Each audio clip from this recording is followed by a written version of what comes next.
Good morning. Welcome back to Bookeemonsters. My name is PK. It is Monday again. It is Monday, February the 23rd, the last week in February. We are here to look at the new releases that are published this week in Cozy Mysteries. On Wednesday, we look at the books published in crime fiction and thrillers. This week, we will have a Friday show. It's like the publishing industry said, crap, we didn't publish all these books because there are a ton of them. Mary says, good morning, everyone. Happy Monday. Well, no snow for us from the great nor'easter. Oh, that's good, but windy and much colder today. Further did not fare so well, methinks. Oh, hope your snow is gone. It's almost gone. It will be gone today. We're going to be in the 50s. And I'm glad you weren't hit hard.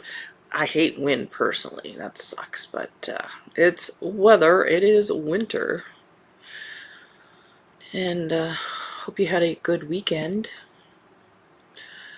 Let us jump in without further ado.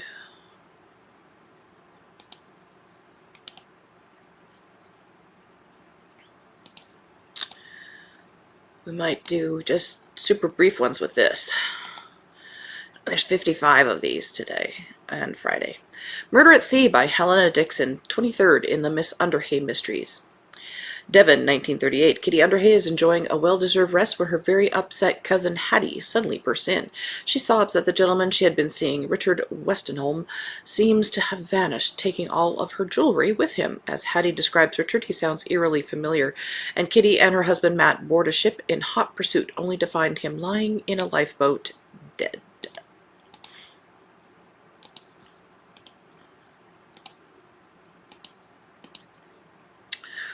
Blood on the Books by Christy T. Dixon, second in the Meg Bramwell Mysteries.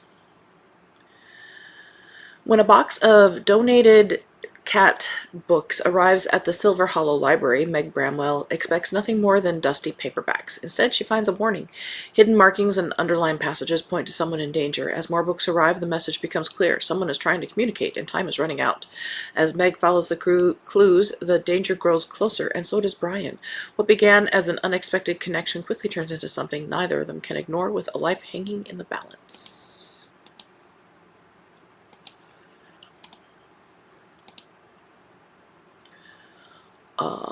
That isn't what I wanted to do. Let's go back here for a minute.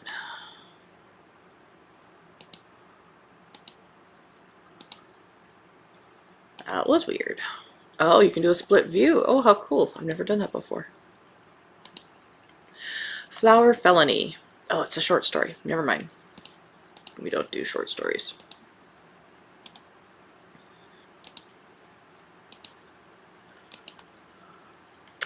The Whisking Hour by Ellie Alexander, 23rd in the Bake Shop Mysteries. Fall is in full flush in the charming hamlet of Ashland, Oregon, and baker Juliet Capshaw is excited to celebrate the season with a night at the theater. Lance Rousseau, Ashland's renowned theater director and one of Jules's closest friend, has put his own spin on a production of the Broadway classic Perfect Crime, drawing the audience into a cozy New York apartment as a nefarious set of suspects pulls off the perfect murder.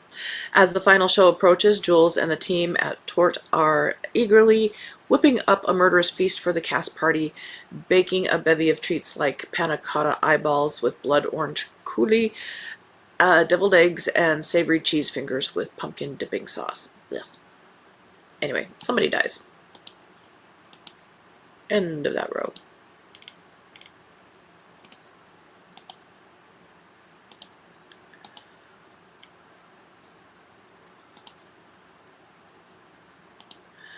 Sleuthing with the Stars by Lynn Cahoon, 6th in the Survivors Book Club Mysteries. This is set in Sedona, Arizona. Business is booming as an Olympic cyclist and famous filmmaker come to town for a film festival and schedule signings at Rarity's bookshop. Luckily, her former employee Darby is back from Scotland and ready to help out. But just as the filmmaker's cult classic starts to roll, Rarity finds him dead.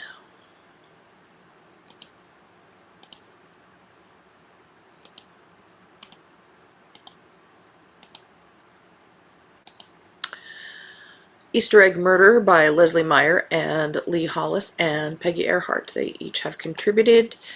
To this, it says light pink, robin's egg blue, daffodil yellow, mint green, Easter eggs hiding sweet treats. Come in every pastel color, but in a few small towns this year, cracking them could be more fatal than fun. Leslie Myers is Easter egg murder. Leslie Lee Hollis's is death by another Easter egg, and Peggy Earhart's is an eggy way to die.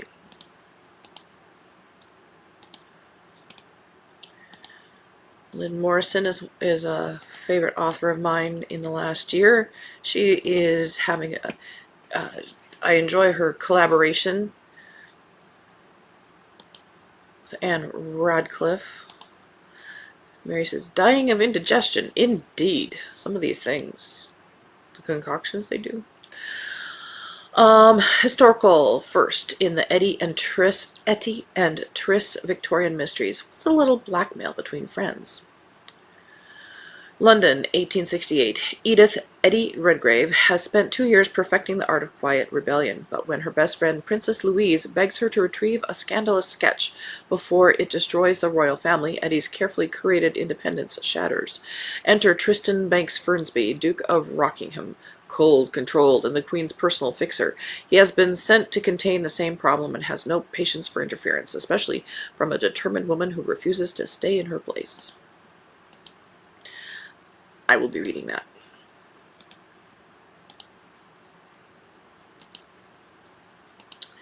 Jen McKinley has a new one. 16th in the Library Lovers series, Booking for Trouble.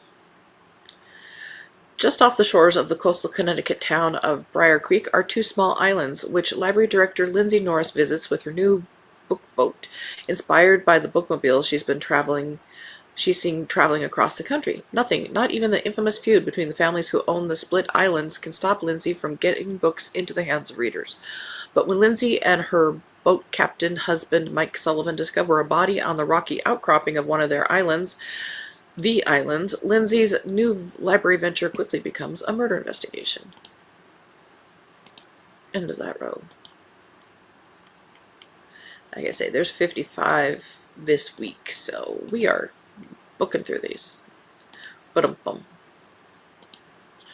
Murder at an Irish Session by Carleen O'Connor, 12th in the Irish Village Mysteries. Siobhan loves to see the joy playing trad music. Loves to see the joy playing trad music brings to her. Gotcha. It took a while for to make that sentence make sense. Brings to her brother Kieran, but his concern that he'll never find a mate pulls at her heartstrings, so she proposes that Kilbane host a music and matchmaking festival to draw single trad musicians, while renowned matchmaker Liam Noon plays Cupid with his lucky book, music, and hopefully love that will fill the pubs and the autumn air.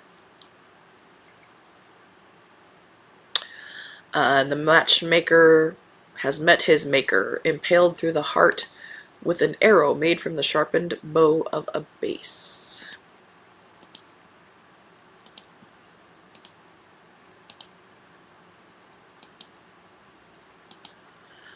A Steep of Suspicion, 17th in the Cafe Crimes Cozy Mystery Series by Simone Steer.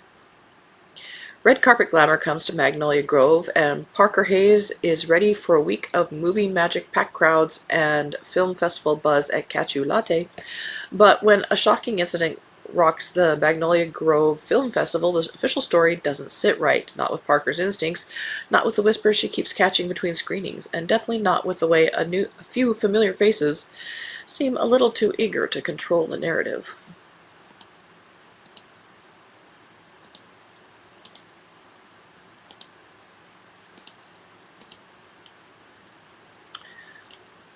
Riddles, Rogues, and Murder, 12th in the Stacey Maroney series by Krista Nardi. What begins as a blissful ladies' spa day meant for rest and renewal turns deadly when a striking young model is found murdered in the parking lot. Amateur sleuths Stacy Maroney is the one who discovers the body, notifies the police, and studies the woman and her jewelry. A bit obsessive about things matching, Stacy wonders at the silver earring mixed with everything else gold. Little does she know someone nearby is filming her. As rumors swirl and clues surface, Stacy notices unsettling details. Two men of average build, both wearing dark wedding bands, and threats against her and Jasper. Someone believes she has something worth killing for.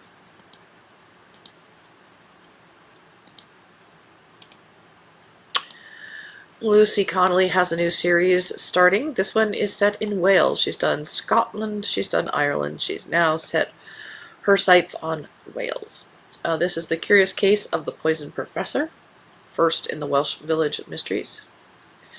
After crossing the pond, Dr. Gwen Griffith finds herself in the quirky place she fell in love with, Dilyneth, Wales. I have no idea if that's right or not. A former managing director for a Texan newspaper, Gwen is ready for the next stage in her life as the head of the journalism department at the local university in town. With her best friend Carolyn Sparks, who is also the university's dean, at her side, this town feels like a dream until murder comes knocking at her door. Gwen had only just met the victim, Dr. Alice Rice, at a faculty party, but that doesn't stop police detective Gareth Jones from suspecting her of foul play. After all, the victim was found on her doorstep. End of that row. Yes, I did pre-order it for my mom. She likes those books. Mary says, little does she know that mixed metals are in. I know! I knew you would catch that on. Mary says, I would like to visit Wales. Have you? I have not been across the pond at all. At all. I would like to. Those are bucket list things. And I've always loved everything Irish ever since I was a little girl. I am very famous in my family for loving Ireland. Where the Haunted Walk by Rose Betancourt. 18th in the Ghostly Haunted Tour Guide Cozy Mysteries. By day, Ripley Van Raden is the unassuming head librarian of a historic town library in Devil's Moon, Kentucky. She's guardian of rare books, dusty archives, and the occasional misplaced bookmark. But by night, she leads haunted walking tours through cobblestone streets, spinning ghost stories and recounting centuries-old mysteries until the dead start getting a little too chatty. When a body is discovered in the library basement, Rip finds herself caught between skeptical townfolk and a suspicious detective who happens to be the love of her life, and spirits who insist they know exactly what happened.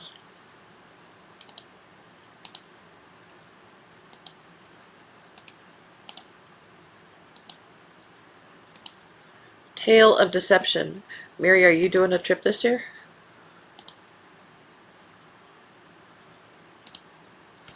With your family?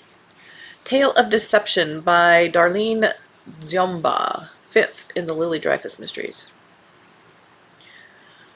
When Forever Friends Animal Shelter hosts its annual Walk and Run fundraiser, they expect sore feet, wagging tails, and enough donations to keep every dog and cat in comfort. However, when one of the runners collapses at the finish line, the successful fundraising is overshadowed by a tragic death. Lily Dreyfus finds herself at the center of a mystery where tempers flare as hot as the midday sun. The dead man worked for her boyfriend and was part of a group of veterans running to help the cause. Was his death related to one of his military deployments, or did he have an enemy closer to home?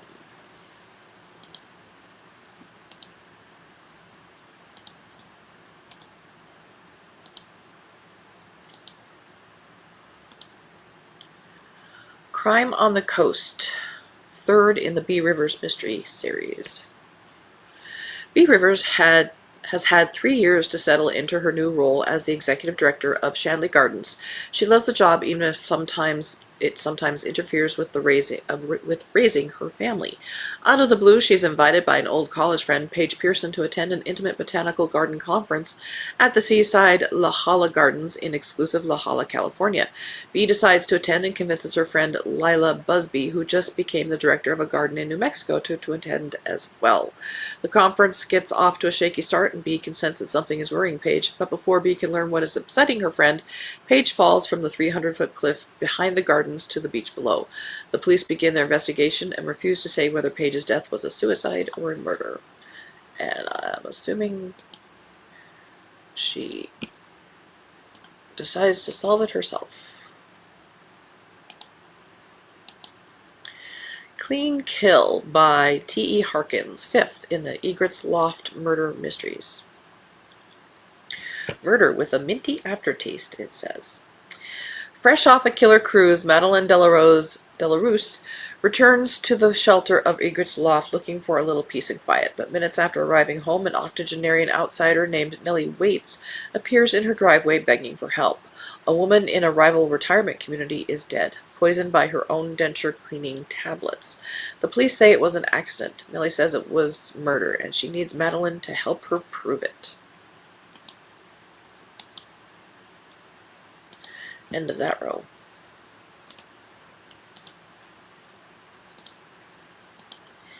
Buried in Shamrocks by Lisa Q. Matthews, 2nd in an Irish bed and breakfast mystery. Kate and her daughters, Maeve and Bliz, are back in Shamrock, Massachusetts, and Kate faces a big decision. Should they move back to their hometown for good? As she contemplates the idea, all the business in town, including her family's B&B, the Buckley House, are busy preparing for the annual Great Shamrock Fair in hopes of luring back tourists after a murder during St. Patrick's Week. But when Kate's ex Ian arrives in town from Ireland to perform with his band at the festival and his new fiancée Fallon is found dead at the fairgrounds, any chance of a fun and peaceful family summer goes up in green smoke.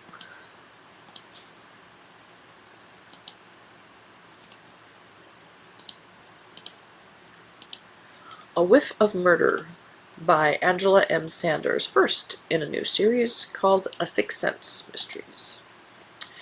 Some people read auras, a light or color that surrounds others, revealing their character or emotions. Lisa Bloom reads ribbons, of fragrance that is. Whether she's around old friends or new, fragrance often unfurls from them.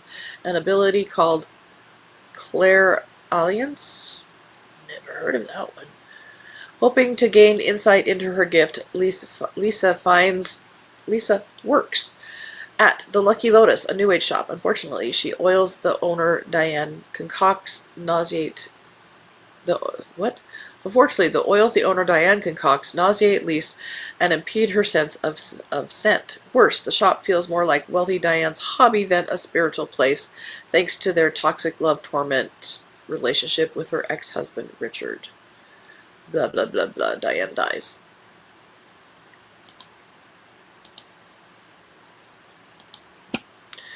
I had never heard of that. I've studied that. That's a new one. Deadly Calling by Jenna St. James, 35th in the Witch in the Woods series. It's Valentine's Day on Enchanted Island, but instead of love in the air, fear has taken hold. When one of Tommy Trollman's restaurant servers goes missing, Shayla jumps in to help find the missing vampire.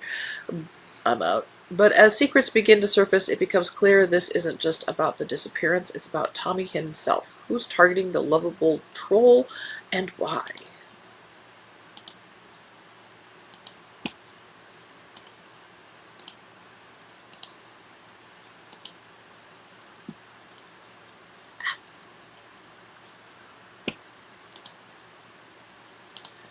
Mary says, doubtful at this time, looking at cataract surgery near the end of spring or early summer.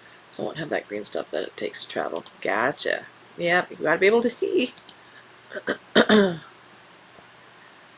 important. Brain Freeze and Bloodshed by Kathleen Suzette, 17th in a Cookies Creamery mystery series. When the Lilac Bay Festival rolls into town, it brings the scent of blooming flowers on the breeze, tasty treats, and the highly anticipated Queen of the Bay contest. What it does not bring is murder, but unfortunately someone didn't get the memo.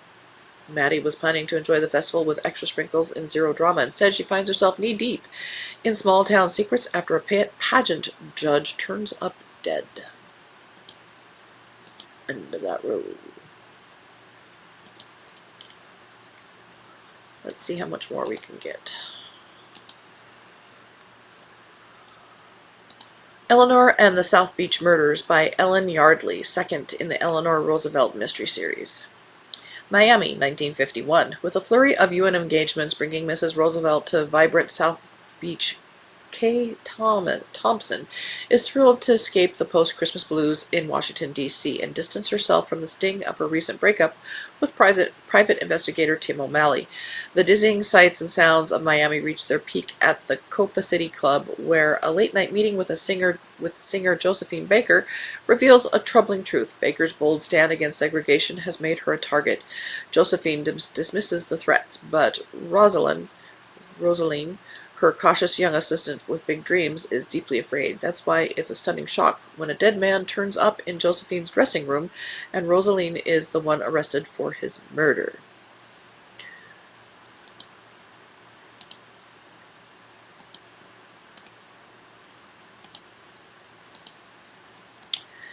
The Mercy Quilt by Jeffrey Wynne Idrich. Second in the Waxahachie, Texas series. When Savannah Mae returns from her honeymoon to start married life on the ranch, her mother, Emma, stays behind to open a quilt retreat in their historic Waxahachie home. While preparing, Emma discovers a grandmother's fan quilt stained with blood, evidence that it once comforted victims of an 1882 fire. After Emma renovates the house with the help of charming contractor Jesse, her third retreat takes a dark turn when a guest is murdered. With business unraveling and danger closing in, Emma and Jesse race to piece together clues.